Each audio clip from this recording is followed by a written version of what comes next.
My name is Veena Chapia. I come from India and I was born and brought up there. And then later on when I got married, I came to England. I've been in this country in England since 1972.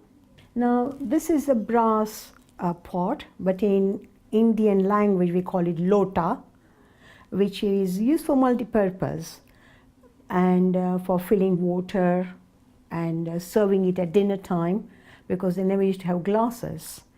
And sometimes they also used to put lassi in it and give, but not that often, but mainly because the way the Lota is decorated and the way they have drawn all the patterns on it, it was used for religious purpose. This one is made of brass and a mixture of copper, brass and nickel, and it's quite heavy, and it is handmade. This thing has got a long history.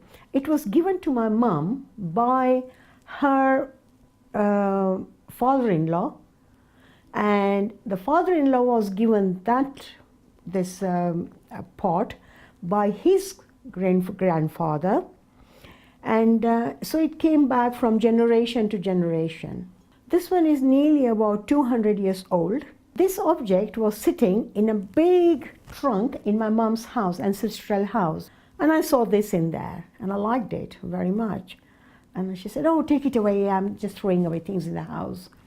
And I liked it and I brought it with me all the way from India to England. I brought this one in 1987. I've always used it as a flower vase and sometimes for the ceremony.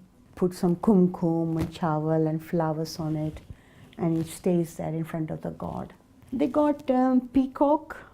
Peacocks are always quite often used in Indian culture, and all the patterns are very symmetrical and they're done with very, very fine tools.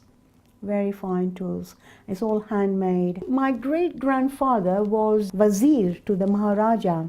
I think his name's engraved in here, because that was a tradition in India that any object that belongs to you, their names are always engraved. You can see how the metal has been folded together, because today's everything is machine made and you don't see that, but here you can see how the brass was put together.